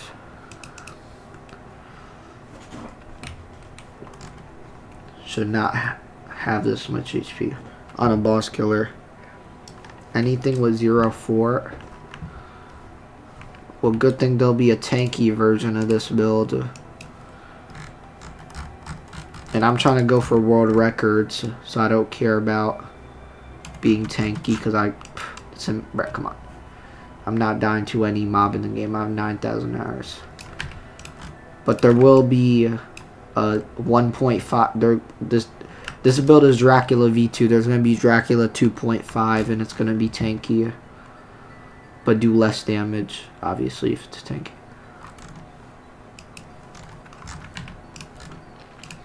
Alright. What other talents do I need? That's all the mantras I need so far. Now talents. Yeah, I like this talent.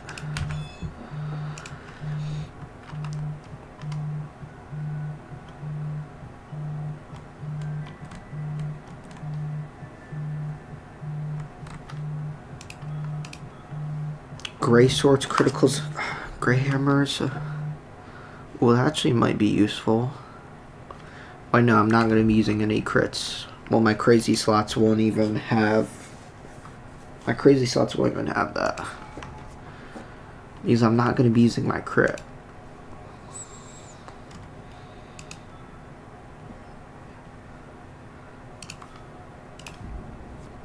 Lord Regent female. Nigo, what? Let me go get my bell.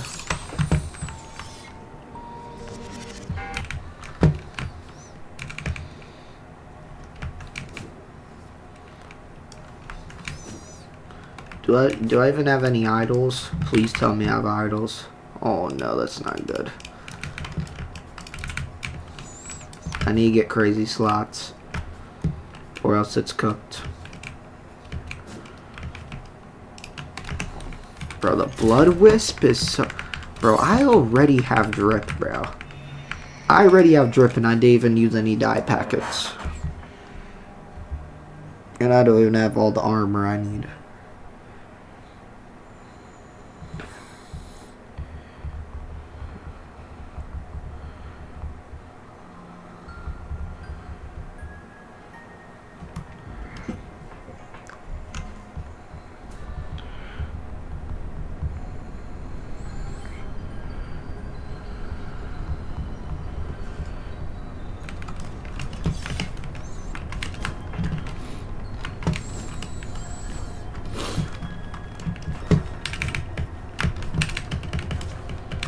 Bro, I'm Etris here. Why Etris guards attacking me?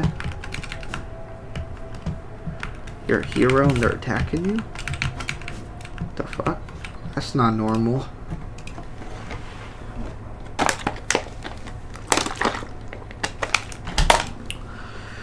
That is not normal, bro. To be honest.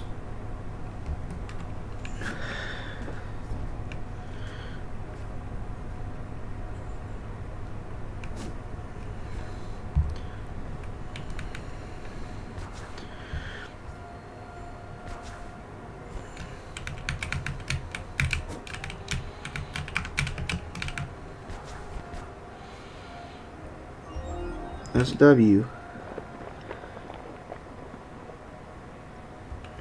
St. John's. What the?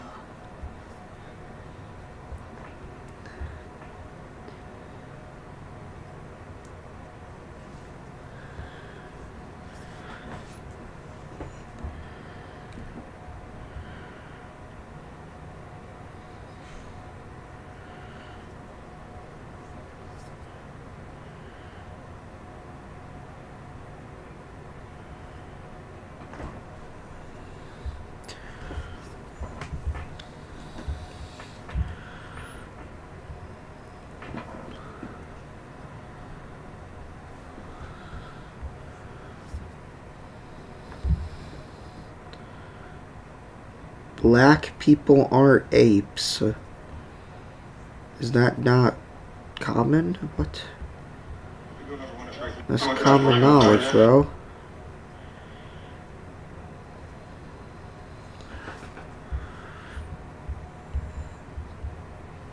It's literally common knowledge, dumbass. Cristiano Ronaldo. Alright, let me actually get my bell. Let me lock it.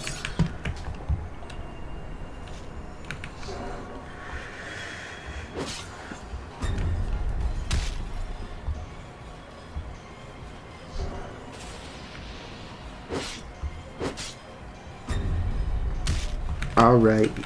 Day 3 asking Laptis for stat order for free. Hey man. I can't wait for day 4, bro.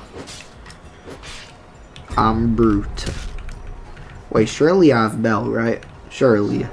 Surely, alright. Please, crazy slots. Please, please, please. Oh my. Okay. Alright. Alrighty. That'll do. Alrighty, buddy. That's an interesting one, to be honest.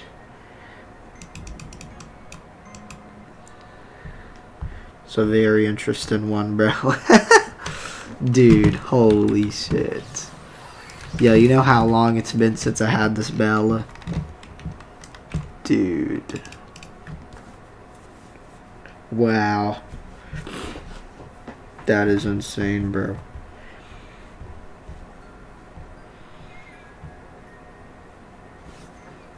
You wanna know the crazy thing, though?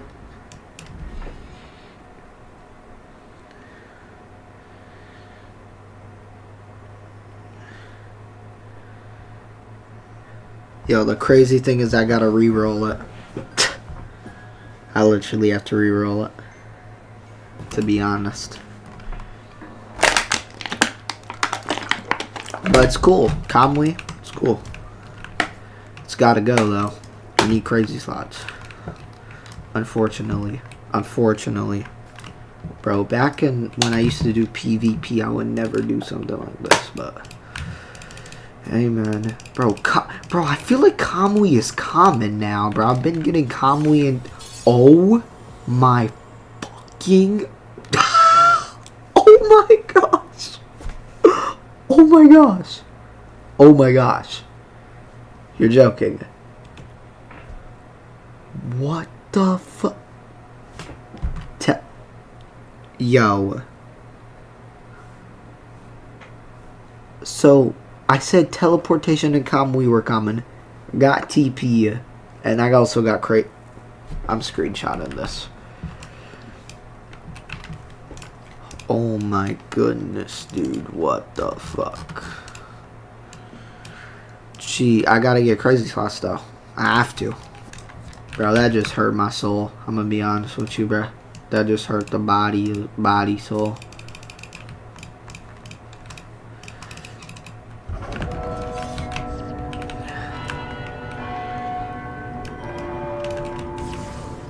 That is insane. Dime take.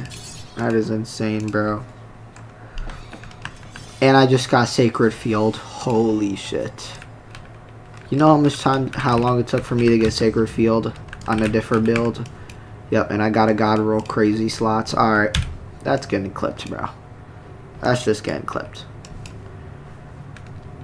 Jesus. I don't know what's going on today, but alright. I'll take it. No shirt? No, bro. Yo, what's this song? I love this song. Oh, Sweater Weather. I already got this song on my playlist. 'Cause it's too cold. Don't you? Wait, I have Murmur, right? Put your hands in the holes on my sweater. Alright, I gotta go upgrade my mantras. TBH.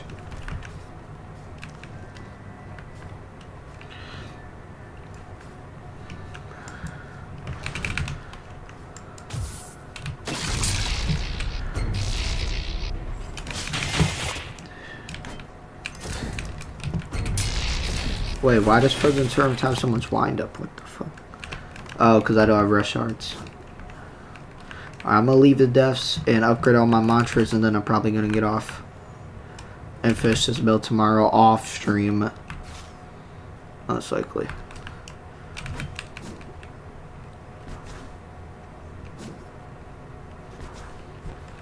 Let me lock this.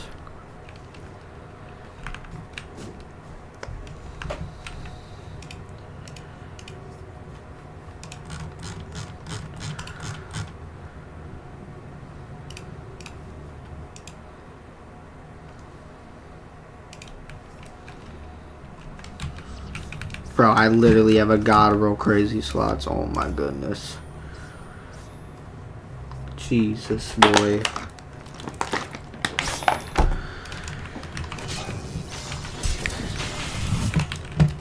Oh my gosh, this build does so much damage. What the f... Yeah. Level 1 mantras, by the way. Yeah, I could already tell this build's gonna be a beast, so I'm gonna be honest, bro. I just one-shotted the shark! Yo, this might be my best build I've ever made. Be honest. If we're being, like, let's just be honest. Let's just be real.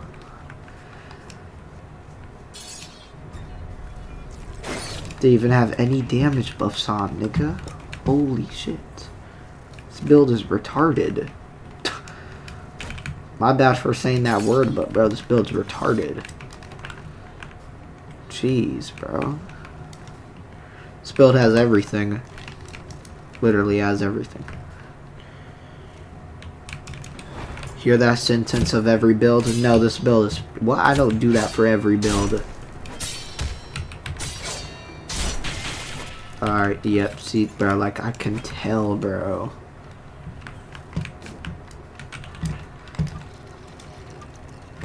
I don't do that for every build, by the way. I only done that for 2 builds. That type of reaction. That exact reaction. And that was Iron Man V4 and Kratos V3. That's it. Oh no, I did it for Dracula too. Dracula V1. Did it for that too. Bro, this African Lumina guy actually gets me mad, bro. Like, yeah. Literally gets me so mad. I don't know why, bro.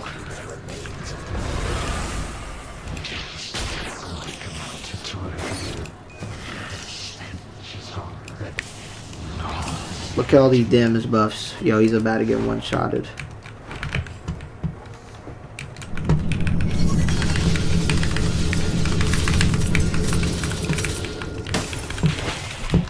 Alright, nice. That's calm. Bro, for Primeron, this build is gonna do insane damage.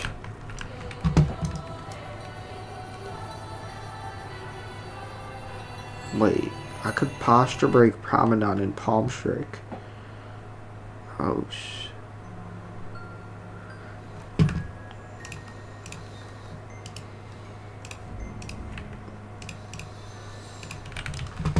Alright, I'm gonna upgrade my mantras and then I'm probably gonna call it.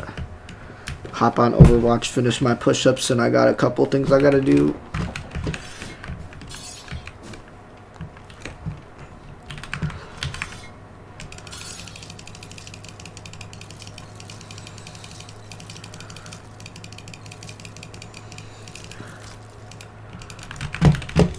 Alright. Let me sell a couple things. And put a couple gems on.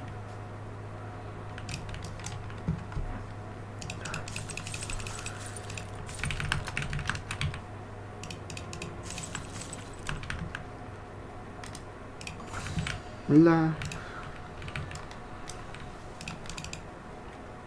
Taking the time of my life.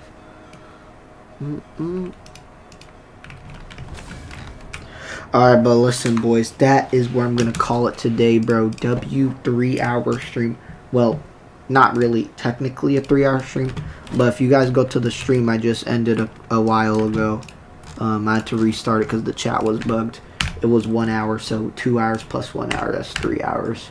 But I'm ending kind of late, but I'm gonna catch y'all later, bro. Have a blessed day, y'all. I'm gonna finish this build off stream tomorrow, and then I'll probably have the video posted soon. But have a blessed day, y'all. Lactus signing off, and peace out.